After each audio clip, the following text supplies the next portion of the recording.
Prime minister மோடியுடைய மகிமையை பாடுவதற்காக ஒட்டுமொத்த கோதி மீடியா இன்னைக்கு பஜனை பாடி, அதுவும் எமர்ஜென்சி, இதுவும் எமர்ஜென்சி தான்.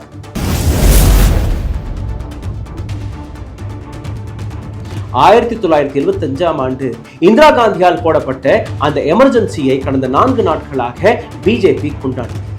அதாவது அந்த காலகட்டத்தை பாருங்கள், இந்த அளவில் அத்துமீறல் நடந்தது என்று. உண்மைதான், எமர்ஜென்சி இந்த நாட்டில் மட்டுமல்ல ஒட்டுமொத்த உலகத்தில் இருக்கக்கூடிய டெமோக்ரஸிக்கான ஒரு கருப்பு நாட்களாக பார்க்கப்பட வேண்டும். அதை பற்றி நீங்க நிச்சயமாக பேச வேண்டும். ஆனால் கடந்த 10 ஆண்டுகளாக அன்டிக்ளேர்ட் எமர்ஜென்சியை பற்றி எத்தனை பேர் பேசுகிறீர்கள்? அன்டிக்ளேர்ட் எமர்ஜென்சியை பற்றி மோடி அவர்களை பார்த்து எத்தனை பேர் கேள்வி கேட்கிறீர்கள்? கடந்த 4 மாதங்களாக பிரைம் மினிஸ்டர் மோடி கிட்டத்தட்ட 80க்கும் மேற்பட்ட இன்டர்வியூஸ்களை கொடுத்தார். ஆனால் ஒரு இடத்தில் கூட பிரைம் மினிஸ்டர் மோடியை பார்த்து எந்த விதமான கேள்வியும் கேட்கப்படவில்லை. இந்த நாட்டு மக்கள் இந்திரா காந்தியை தன்னுடைய பதவியிலிருந்து தூர வீசினார்கள். அடுத்த எலெக்ஷனில் அவரால் வெற்றி பெற முடியும். ஆனால் இப்ப என்ன நடக்குது? மீடியா, பவர், பொசிஷன் அனைத்தையுமே வைத்து இந்த நாட்டு அரசாங்கத்தை ஆட்டி படைக்கக்கூடிய ஒரு கார்ப்பரேட் சக்தி இந்த நாட்டை இயக்கி வருகிறது. நாடு முழுவதும் இருக்கக்கூடிய மக்கள் ரோட்டில் இறங்கினார்கள், முக்கியமாக மைனாரிட்டிகள். இந்த நாட்டு அரசாங்கம் இந்த நாட்டில் இருக்கக்கூடிய 14% இஸ்லாமியர்களை ஓரம் கட்டி வைத்திருக்கிறார்.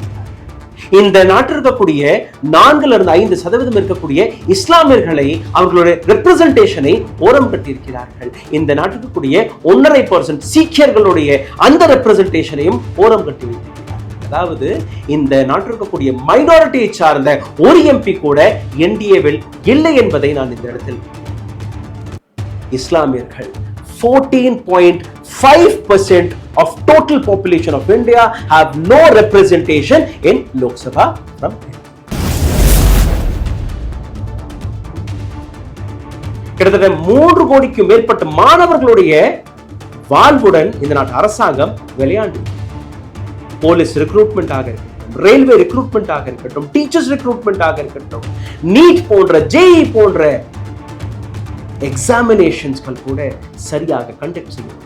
ஆனால் மேடம் முர்மு அவர்கள் கையில் ஒரு நபர் காகிதத்தை எழுதி கொடுத்துவிட்டார், அதை படிக்கணும் போய், அவ்வளவுதான். No background check, no research, nothing.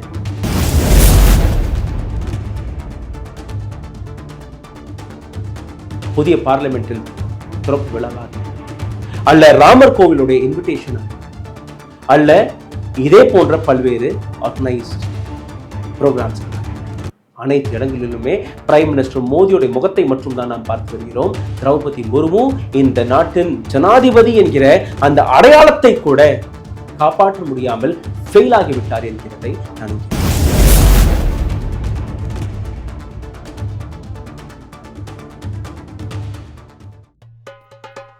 Karim's biryani paradise at liberty and catering services, கோடம்பாக்கத்தின் அறுசுவை அடையாளம்.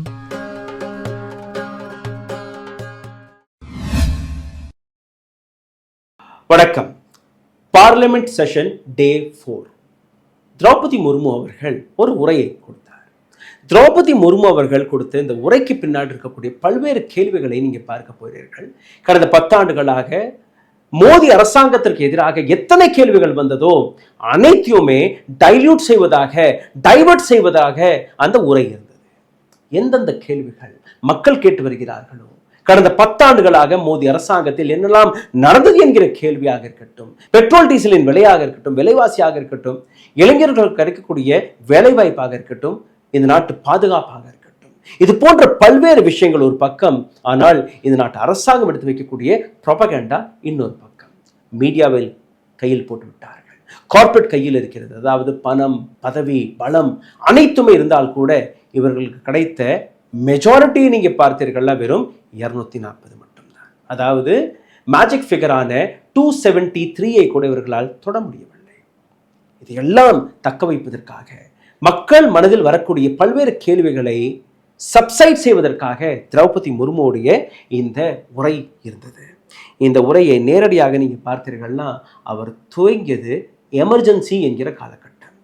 1975 ஆண்டு இந்திரா காந்தியால் போடப்பட்ட அந்த எமர்ஜென்சியை கடந்த 4 நாட்களாக பிஜேபி கொண்டாடி வருகிறது. அதாவது அந்த காலகட்டத்தை பாருங்கள், எந்த அளவில் அத்துமீறல் நடந்தது என்று. உண்மைதான், எமர்ஜென்சி இந்த நாட்டில் மட்டுமல்ல, ஒட்டுமொத்த உலகத்தில் இருக்கக்கூடிய டெமோக்ரஸிக்கான ஒரு கருப்பு நாட்களாக பார்க்கப்பட வேண்டும். அதை பற்றி நீங்க நிச்சயமாக பேச வேண்டும். ஆனால் கடந்த 10 ஆண்டுகளாக அன்டிக்ளேர்ட் எமர்ஜென்சியை பற்றி எத்தனை பேர் பேசுகிறீர்கள்? அன்டிக்ளேர்ட் எமர்ஜென்சியை பற்றி மோடி அவர்களை பார்த்து எத்தனை பேர் கேள்வி கேட்கிறீர்கள்? கடந்த 4 மாதங்களாக பிரைம் மினிஸ்டர் மோடி கிட்டத்தட்ட 80க்கும் மேற்பட்ட இன்டர்வியூஸ்களை கொடுத்தார். ஆனால் ஒரு இடத்தில் கூட பிரைம் மினிஸ்டர் மோடியை பார்த்து எந்த விதமான கேள்வியும் கேட்கப்படவில்லை. இந்த நாட்டு மக்கள் இந்திரா காந்தியை தன்னுடைய பதவியிலிருந்து தூர வீசினார்கள். அடுத்த எலெக்ஷனில் அவரால் வெற்றி பெற முடியவில்லை. ஆனால் இப்ப என்ன நடக்கிறது? மீடியா, பவர், பொசிஷன் அனைத்தையுமே வைத்து இந்த நாட்டு அரசாங்கத்தை ஆட்டி படைக்கக்கூடிய ஒரு கார்ப்பரேட் சக்தி இந்த நாட்டை இயக்கி வருகிறது. இதை பற்றி மிகவும் ஆழமாக நீங்க பார்ப்பதற்கு முன்பு எமர்ஜென்சியில் என்னெல்லாம் நடந்தது, இப்ப என்ன நடக்கிறது, அதையும் நீங்க பார்க்க வேண்டும். 290 மீடியா ஹவுசஸ்களுக்கு கிடைக்கக்கூடிய கவர்மெண்ட் அட்வர்டைஸ்மெண்ட்ஸை நிறுத்தியது இந்திரா காந்தியுடைய எமர்ஜென்சி. இந்த நாட்டில் இருக்கக்கூடிய ஒவ்வொரு நியூஸ் பேப்பர்கள், அந்த ஆபீசஸ்களில் நீங்க பார்த்தீர்கள்னா ஒரு அரசு அதிகாரியை அமர வைத்தார் இந்திரா காந்தி. அரசாங்கத்துக்கு எதிராக யாருமே எழுதக்கூடாது என்று. இன்னைக்கு என்ன நடக்கிறது? பிரைம் மினிஸ்டர் மோடியுடைய மகிமையை பாடுவதற்காக ஒட்டுமொத்த கோதி மீடியா இன்னைக்கு பஜனை பாடிக்கொண்டிருக்கிறது. அதுவும் எமர்ஜென்சி, இதுவும் எமர்ஜென்சி தான். அப்ப இருக்கக்கூடிய பிசினஸஸ் நீங்க பார்த்தீர்கள்னா மக்கள் சுதந்திரமாக தொழிலை பார்க்க முடியவில்லை. இப்ப இருக்கக்கூடிய எமர்ஜென்சியை பாருங்கள். டிமானிட்டைசேஷனுக்கு பின்பு எத்தனை அளவில் இந்த நாட்டில் கூடிய கார்ப்பரேட் இந்த நாட்டை சூறையாடி இருக்கிறார்கள். சின்ன சின்ன சிறு குறு தொழிற்சாலைகள் இன்னைக்கு முடங்கி கிடக்கிறது. எத்தனையோ பேர் வேலை இல்லாமல் இருக்கிறார்கள். இதுவும் எமர்ஜென்சி தான். இதை தாண்டி அந்த காலகட்டத்தில் பிரஸ் ஃப்ரீடம் எந்த அளவில் இருந்தது என்று நீங்க பாருங்கள். எமர்ஜென்சியாக இருந்தால் கூட மக்கள் இந்திரா காந்தியை பற்றி எழுதினார்கள். அவர் அந்த கட்டுரைகளை இந்த நாடு முழுவதும் கொண்டு போய் சேர்த்தார்கள். அதனால்தான் இந்திரா காந்தி அடுத்த முறை பதவியில் அமர முடியவில்லை. இந்த முறை எந்த விதமான எதிர்கேள்விகள் பிரைம் மினிஸ்டர் மோடிக்கு எதிராக இருக்கட்டும், அல்ல பிஜேபிக்கு எதிராக இருக்கட்டும், அவர்களுடைய ஊழல்களாக இருக்கட்டும், எதையுமே மக்கள் பார்க்கக்கூடாது என்கிற ஒரு ப்ரொபகேண்டாவை கோதி மீடியா பார்த்தது. இதுவும் எமர்ஜென்சி தான். 161வது இடத்தில் இந்தியாவில் இருக்கக்கூடிய பிரஸ் ஃப்ரீடம் இருக்கிறது. இந்த நாட்டில் இருக்கக்கூடிய எத்தனையோ பத்திரிகையாளர்கள், ஆக்டிவிஸ்ட்கள் மீது UAPA போன்ற வழக்குகள் போட்டு அவர்களை சிறையில் அடைத்திருக்கிறார்கள். பிரைம் மினிஸ்டர் மோடி மீசா லாவை பற்றி பேசுகிறார். மீசா லாவுக்கு கீழே கிட்டத்தட்ட 300 சொல்ற ஜேர்னலிஸ்ட்களை அடைத்தார்களா? இப்ப என்ன நடக்கிறது? இந்த நாட்டு அரசாங்கத்தை தட்டி கேட்டாலே போதும் உங்கள் மீது UAPA போன்ற வழக்கு போடப்படுகிறது. என்ஃபோர்ஸ்மெண்ட் டைரக்டரேட் உங்கள் மீது வழக்குகளை போட்டு வருகிறது. தப்பவே முடியாது. இது எமர்ஜென்சியா இல்லையா என்று புரிந்து கொள்ளுங்கள். இதே உரையில் CAA என்கிற இந்த வார்த்தையும் என்னுடைய காதுகளில் ஒலித்தது. திரௌபதி முர்மு அவர்கள் CAA-வை பற்றி பேசுகிறார். இந்த நாட்டில் எந்த அளவில் அந்த போராட்டம் வெடித்தது. நாடு முழுவதும் இருக்கக்கூடிய மக்கள் ரோட்டில் இறங்கினார்கள். முக்கியமாக மைனாரிட்டிகள். இந்த நாட்டு அரசாங்கம் இந்த நாட்டில் இருக்கக்கூடிய 14% இஸ்லாமியர்களை ஓரம் கட்டி வைத்திருக்கிறார்கள். இந்த நாட்டில் இருக்கக்கூடிய 4-5% இருக்கக்கூடிய இஸ்லாமியர்களை அவர்களுடைய ரெப்ரசன்டேஷனை ஓரம் கட்டியிருக்கிறார்கள். இந்த நாட்டில் இருக்கக்கூடிய 1.5% சீக்கியர்களுடைய அந்த ரெப்ரசன்டேஷனையும் ஓரம் கட்டி வைத்திருக்கிறார்கள். அதாவது இந்த நாட்டில் இருக்கக்கூடிய மைனாரிட்டியை சார்ந்த ஒரு MP கூட NDA-வில் இல்லை என்பதை நான் இந்த இடத்தில் பதிவிடுகிறேன்.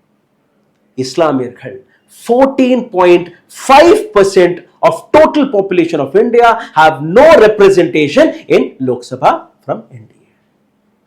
ஆனால் CAA பற்றி திரௌபதி முர்மு அவர்கள் பேசுகிறார். நார்த் ஈஸ்ட் அமைதியாக இருக்கிறது. கடந்த ஒரு வருடத்திற்கு மேல இந்த நாட்டில் இருக்கக்கூடிய அதே நார்த் ஈஸ்ட் இருக்கக்கூடிய மிக முக்கியமான மாநிலம் மணிப்பூர், டபுள் இன்ஜன் கி சர்க்கார், பிஜேபி ஆளக்கூடிய ஒரு மாநிலம். சென்டர் மணிப்பூர் 2 இடத்துலையுமே பிஜேபியுடைய இப்போ 2 சீட் இருந்து 2மே போய்விட்டது. மணிப்பூரில் இப்போ காங்கிரஸ். அங்க இருக்கக்கூடிய எம்பிக்கள், எம்எல்ஏக்கள், பிஜேபி சார்ந்த எம்பிக்கள் அவர்கள் வெளிப்படையாக கூறிய விஷயம், மணிப்பூர் அமைதி காத்துக் கொண்டிருக்கிறது. இதுவரை பிஜேபி சார்ந்த யாருமே, எந்த தலைவருமே வரவில்லை. டெல்லிக்கு வந்து பிரைம் மினிஸ்டர் மோடியை சந்திப்பதற்காக காத்துக் கொண்டிருந்தார்கள். பிரைம் மினிஸ்டர் மோடி சந்திக்கவில்லை. பிரைம் மினிஸ்டர் மோடி இதுவரை மணிப்பூர் போய் பார்க்கவில்லை. இன்னைக்கு கூட மணிப்பூர் குளிர்ந்து விட்டு எரிந்து கொண்டிருக்கிறது. ஆனால் திரௌபதி முர்மு அவர்கள் நார்த் ஈஸ்ட் அமைதியாக இருக்கிறது.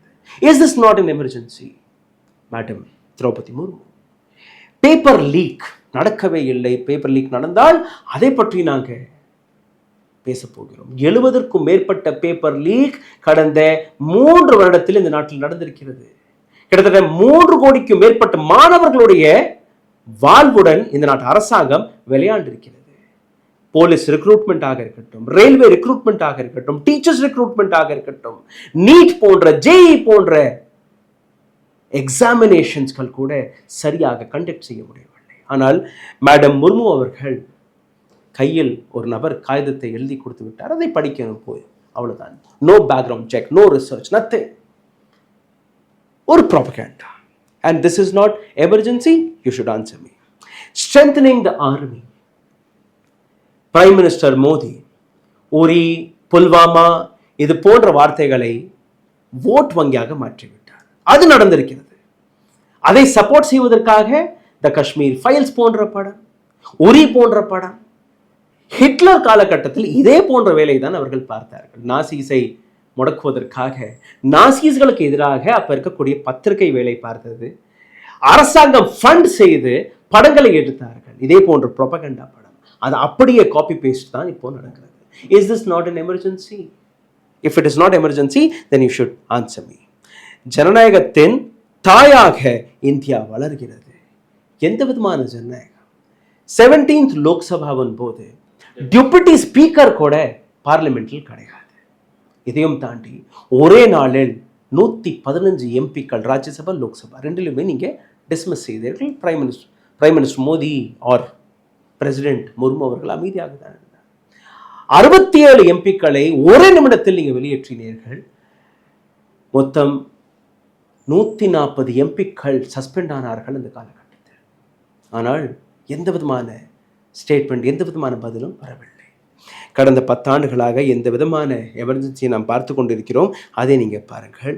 World economy from 10th to 5th அதையும் பேசியிருக்கிறார். 10வது இடத்தில் உலக சந்தையில் இந்தியாவுடைய அந்த எக்கனாமிக் ஸ்டேட்டஸ் இருந்தது. இப்போ அது இன்னும் மேலே ஏறி 5வது இடத்திற்கு வந்துவிட்டது. பிரைம் மினிஸ்டர் மோடியும் ஒரு காலகட்டத்தில் இதுதான் கூறினார். we have become 3 trillion economy, 5 trillion எக்கனாமியோட கனவை காட்டினார். உலகத்தில் இருக்கக்கூடிய 3வது இடத்தில் நாம் இருக்கிறோம் என்று.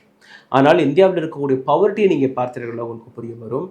எந்த பர் கேபிட்டா இன்கம் தமிழ்நாட்டில் 2,35,000 ரூபாய் இருக்கிறதோ, எந்த பர் கேபிட்டா இன்கம் மகாராஷ்டிராவில் 2,55,000 இருக்கிறதோ, அதே per capita income Uttar Pradesh, Bihar, Orissa போன்ற மாநிலங்களில் நீங்க போனீர்கள்னா 45,000 99,000 இருக்கிறது.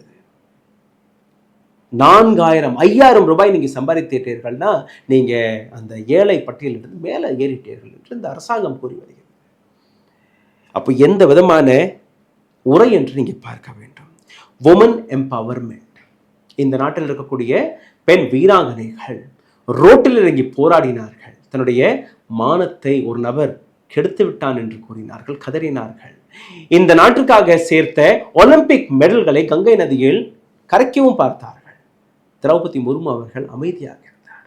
அதே மணிப்பூரில் நடு ரோட்டில் பெண்களை நிர்வாணப்படுத்தி நடத்திவிட்டார்கள். அன்னைக்கும் திரௌபதி முர்மு அமைதியாக இருந்தார். இந்த நாட்டில் ஒவ்வொரு நாளும் பெண்களுக்கு எதிராக எந்த விதமான அத்துமீறல்கள் நடந்து கொண்டிருக்கிறது. பிரஜ்வல் ரெவன்னா போன்ற நபர்கள் இந்த நாட்டு பிரைம் மினிஸ்டர் அவருக்கு போய் பிரச்சாரம் செய்து வருகிறார். ஆனால் பிரைம் மினிஸ்டர் மோடிக்கு எதிராகவோ அல்லது இந்த நாட்டுக்கு எதிராகவோ அல்ல, இந்த நாட்டில் இருக்கக்கூடிய இது போன்ற பெண்களை காவாங்கக்கூடிய இது போன்ற நபர்களை சப்போர்ட் செய்து உமன் எம்பவர்மெண்ட் என்று திரௌபதி முர்மு தன்னுடைய உரையில் பேசியிருக்கிறார். இயற்கை விவசாயத்தை பற்றியும் பேசியிருக்கிறீர்கள் மேடம். இந்த நாட்டில் நியூ சீட்ஸ் பில் வர இருக்கிறது, உங்களுக்கு தெரியுமா? வெளிநாட்டில் இருக்கக்கூடிய கார்ப்பரேட் முதலாளிகள், இன்டர்நேஷனல் கம்பெனிகள், சீட் வியாபாரத்தில் இருக்கக்கூடிய பல்வேறு கம்பெனிகள் இந்தியாவிற்கு வரக்கூடிய அந்த வேலையை இந்த நாட்டு அரசாங்கம், இந்திய அரசாங்கம், பிஜேபி பார்த்து வருகிறது. ரஷ்யா, யுக்ரைன், ஜெர்மனி இது போன்ற பல்வேறு நாடுகளுக்கு இது சீட்ஸ் போய் சேர்கிறது. விலை அதிகமான சீட்ஸ்கள். ஆனால் அங்கே இருக்கக்கூடிய விவசாயிகள், ஒட்டுமொத்த விவசாய அந்த ப்ராசஸே கார்ப்பரேட் கையில் முடங்கி கிடக்கிறது. இந்தியாவிலும் அதை நீங்கள் கொண்டு வர பார்க்கிறீர்கள். அதற்கான பில் வர இருக்கிறது. 15 மாதங்கள் ஒரு முறை இந்த நாட்டு விவசாயிகள் போராடி வந்தார்கள். அதற்கு பின் அமைதியாக இருந்தார்கள். 27 மாதங்களுக்கு பின்பு மீண்டும் ஒரு முறை இந்த நாட்டு விவசாயிகள் களத்தில் இறங்கிய போது, இந்த நாட்டு அரசாங்கத்தை தட்டி கேட்ட போது நீங்க அமைதியாக தான் இருந்தீர்கள். வரக்கூடிய ரோட்டில் ஆணிகளை விரித்து, கண்ணீர் புகைக்குண்டுகளை போட்டு, இன்னும் சொல்ல போனால் ஆகாய வழியாக, ட்ரோன் வழியாக நீங்க கண்ணீர் புகைக்குண்டுகளை போட்டு அவர்களை விரட்டி அடித்தீர்கள். வாட் சார்ட் ஆஃப் இயற்கை விவசாயத்தை பற்றி நீங்க பேசுகிறீர்கள்? இந்த நாட்டில் இருக்கக்கூடிய மிக முக்கியமான பல பிரச்சனைகள் உங்களுக்கு முன் வந்து போய் கொண்டிருக்கிறது. ஆனால் நீங்கள் ஒரு மாளிகையில் அமர்ந்து கொண்டு உங்கள் கையில் கொடுக்கக்கூடிய இது போன்ற காகிதங்களை வாசிப்பது மட்டும்தான் உங்களுடைய கடமை என்றால், தன்னுடைய ஸ்டாட்டஸை கூட நீங்கள் பல்வேறு இடங்களில் விட்டு கொடுத்திருக்கிறீர்கள். அது புதிய பார்லிமெண்டில் திறப்பு விழாவாக இருக்கட்டும், அல்ல ராமர் கோவிலுடைய இன்விடேஷனாக இருக்கட்டும், அல்ல இதே போன்ற பல்வேறு ஆர்கனைஸ்ட் ப்ரோக்ராம்ஸ்களாக இருக்கட்டும், அனைத்து இடங்களிலுமே பிரைம் மினிஸ்டர் மோடியுடைய முகத்தை மட்டும் தான் நாம் பார்த்து வருகிறோம். திரௌபதி முர்மு இந்த நாட்டின் ஜனாதிபதி என்கிற அந்த அடையாளத்தை கூட காப்பாற்ற முடியாமல் ஃபெயில் ஆகிவிட்டார் என்கிறதை நான் இங்கே பதிவிடுகிறேன். இந்த வீடியோ பல்வேறு நபர்களுக்கு என்னுடைய கேள்விகள் பிடிக்காமல் இருக்கலாம். ஆனால் இந்த நாட்டில் இது போன்ற கேள்விகள் கேட்கக்கூடிய தருணம் வந்திருக்கிறது. எங்கள் போன்ற பத்திரிகையாளர்கள் வழியாக இது போன்ற கேள்விகள் நிச்சயமாக கேட்கப்பட வேண்டும். கோதி மீடியா இந்த வேலையை பார்க்க மாட்டார்கள். எங்களை முடக்குவதற்காகவும் பிராட்காஸ்டிங் பில் என்பதை இவர்கள் கொண்டு வர இருக்கிறார்கள். அதாவது டிஜிட்டல் ஸ்பேஸில் இருக்கக்கூடிய ஊடகங்கள், பத்திரிகையாளர்கள் அவர்களையும் முடக்கிவிட வேண்டும். இவர்கள் அடங்க மாட்டார்கள். இவர்களுடைய ப்ரொபகேண்டாவை யாருமே பரப்ப மாட்டேங்கிறார்கள். அதனால் இவர்களை முடக்கிவிட்டால் அடுத்த தேர்தல் இன்னும் சுலபமாகி மாறிவிடும். இந்த வழியாக தான் மக்களிடம் செய்திகள் போய் சேர்ந்து கொண்டிருக்கிறது. இந்த வீடியோ உங்களுக்கு பிடித்திருந்தால் தயவு செய்து இதை பகிருங்கள். கீழே கமெண்டில் உங்களுடைய கருத்துக்களை பகிருங்கள், லைக் போடுங்கள், ஷேர் செய்யுங்கள். இதை தாண்டி எங்களை சப்போர்ட் செய்ய நினைக்கக்கூடிய நபர்கள் கீழே எழுதியிருக்கக்கூடிய UPI ஐடியில் உங்களுடைய ஆதரவை தெரிவிக்கலாம். நன்றி, வணக்கம். ஊடகம் கார்ப்பரேட் அரசியல்வாதிகளின் கைப்பாவையாக, அடிமைகளாக இருந்தது போதும். இனி சாட்டை எடுத்து சுழற்றும் நேரம் வந்துவிட்டது. ஊடகம் பொதுமக்களாகிய உங்களுக்காக, உங்களாலேயே இயக்கப்பட வேண்டும். ஊடக சுதந்திரத்திற்காக உங்களின் பங்களிப்பை இன்றே அளித்திடுங்கள்.